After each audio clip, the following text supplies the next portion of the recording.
हमारी संस्कृति, हमारे संस्कार सदा रहें हमारे साथ। सब्सक्राइब करें तिलक।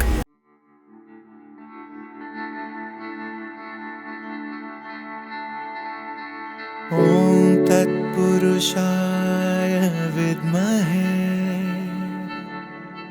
तत्सवितुर्वरेण्यं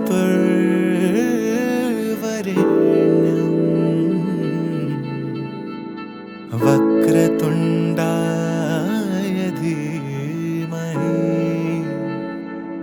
तन्नो दन्ति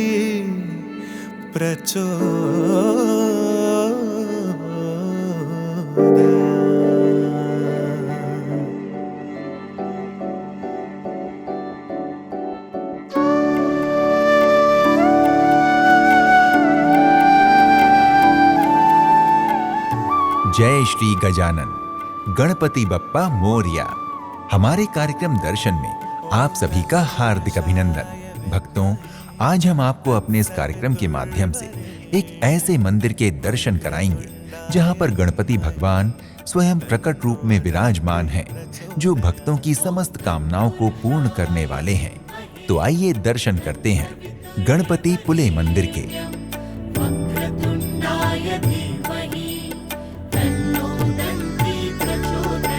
ॐ तत्पुरुषाय विद्महे तत्सवितुर्वरेण्यं वक्रतुण्डाय धीमहि तन्नो दन्ति प्रचोदयात्। श्री गजानन का ये मंदिर महाराष्ट्र के रत्नागिरी में रत्नागिरी बीच पर समंदर के किनारे स्थित है। ये मंदिर बहुत ही प्राचीन है, परंतु समय समय पर मंदिर का पुनरुत्थान होता रहा है। यहाँ पर गणपति जी पश्चिम द्वार पर स्थित हैं, अर्थात इन्हें पश्चिम द्वार स्थित गणपति नाम से जाना जाता है।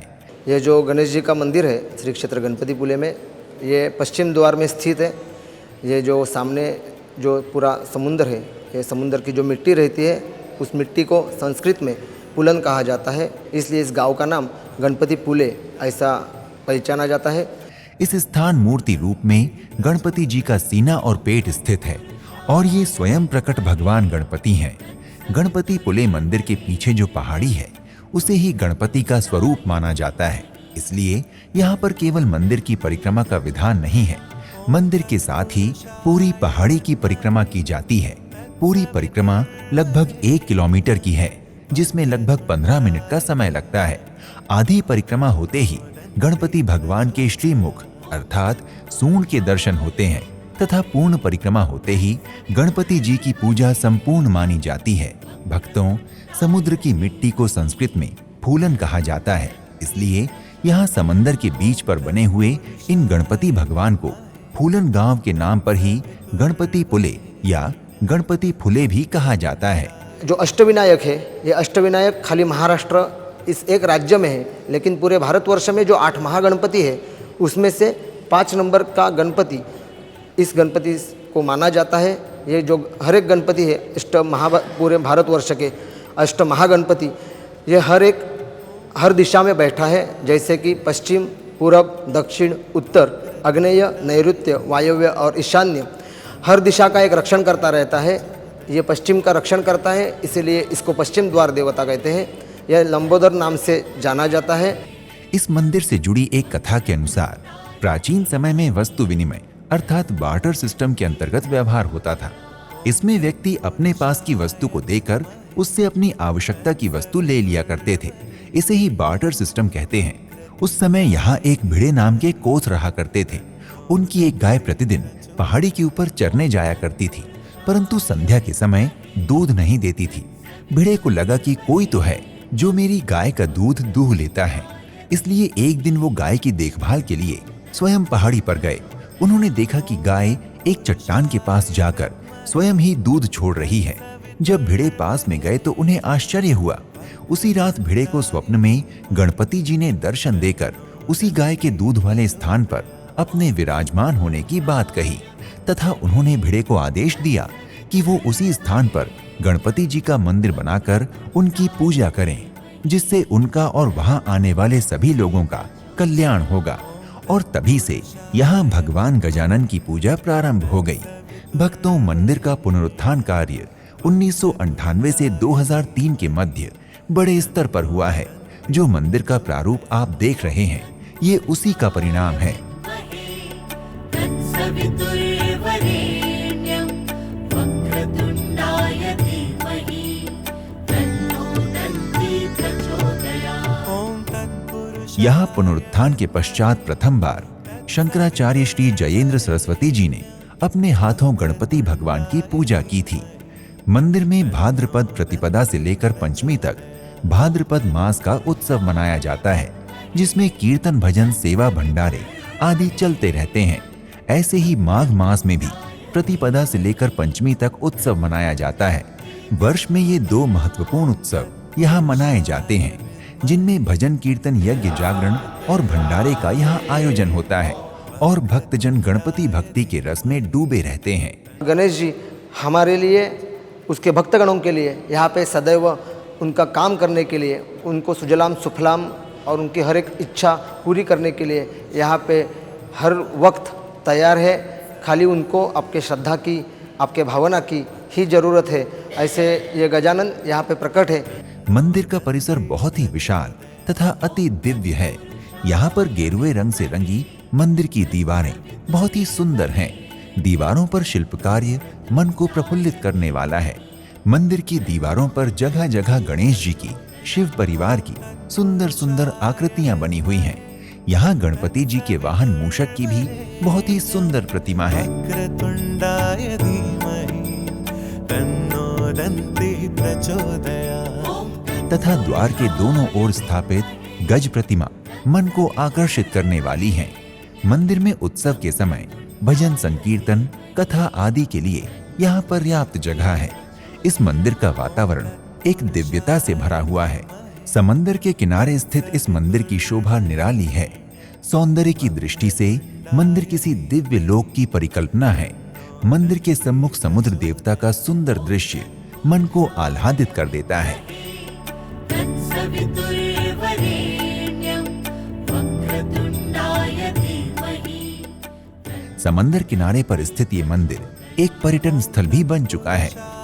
विद्महे तत्सवितुर्वरेण्यं वक्रतुण्डाय धीमहि तन्नो। कहा जाता है कि जो भी श्रद्धालु यहाँ भगवान गणपति से अपनी मनोकामना निवेदित करता है, उसकी कामना को गणपति अवश्य पूर्ण करते हैं। मनोकामना पूर्ति के पश्चात श्रद्धालुगण गणपति मंदिर में भगवान को अपनी ओर से भेंट चढ़ाते हैं। गणपति भगवान सर्वप्रथम पूज्य देवता हैं, अतः इन्हें मन से प्रणाम करने से भी विघ्नों का नाश हो जाता है। संस्थान श्री देव गणपति पुले के द्वारा दोपहर के 12 बजे से लेकर 2 बजे तक खिचड़ी, मूंग दाल और स्वीट में लड्डू ऐसा, और शाम को 7 बजे पुलाव, स्वीट, शीरा और अचार ऐसा भोग यानी कि महाप्रसाद के तौर पे मुफ्त में दिया जाता है। मंदिर में आरती का समय प्रातः 5 बजे है तथा मध्याह्न में आरती 12 बजे होती है। सायंकालीन आरती 7 बजे तथा मंदिर में शयन आरती का समय 8:45 का है।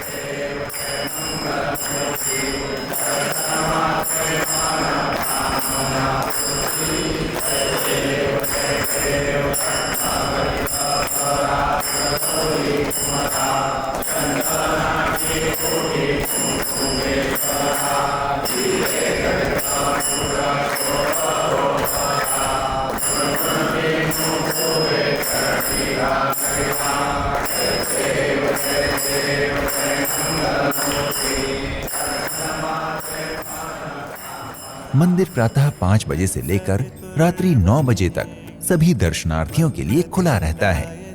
यदि आप गणपति पुले मंदिर रत्नागिरी महाराष्ट्र के दर्शन के लिए आते हैं तो रत्नागिरी में आप अन्य प्रमुख मंदिरों के दर्शन भी कर सकते हैं, जैसे श्री देवी भगवती मंदिर, श्री गणेश मंदिर, श्री मारुति मंदिर, श्री महादेव मंदिर, श्री भैरी भवानी मंदिर इत्यादि।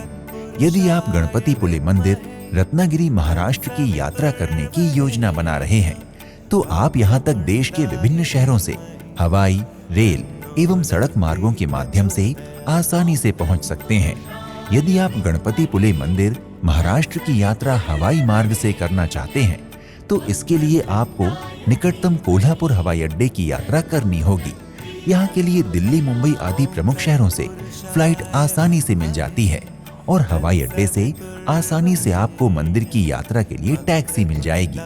और यदि आप गणपतिपुले मंदिर रत्नागिरी महाराष्ट्र की यात्रा रेल मार्ग से करना चाहते हैं तो रत्नागिरी रेलवे स्टेशन देश के मुख्य रेल मार्गों से जुड़ा हुआ है। रत्नागिरी रेलवे स्टेशन पहुंचकर आप टैक्सी द्वारा आसानी से मंदिर की यात्रा कर सकते हैं। इसके अतिरिक्त अगर आप गणपतिपुले मंदिर महाराष्ट्र की यात्रा सड़क मार्ग से करना चाहते हैं तो रत्नागिरी आसपास के शहरों के सभी सड़क मार्गों से जुड़ा हुआ है। अतः आप सरकारी अथवा निजी वाहन द्वारा रत्नागिरी पहुंचकर मंदिर के दर्शन कर सकते हैं। भक्तों, यदि आप गणपतिपुले मंदिर रत्नागिरी महाराष्ट्र की यात्रा करने की योजना बना रहे हैं तो शीघ्र ही अपनी यात्रा का श्री गणेश करें और भगवान गणपतिपुले की कृपा से अपनी मनोकामनाएं पूर्ण करें। अगले एपिसोड में आपसे एक और धाम की यात्रा पर फिर से भेंट होगी। तब तक के लिए प्रणाम। गणपति बप्पा मोरया, मंगल मूर्ति मोरया। इति शुभम।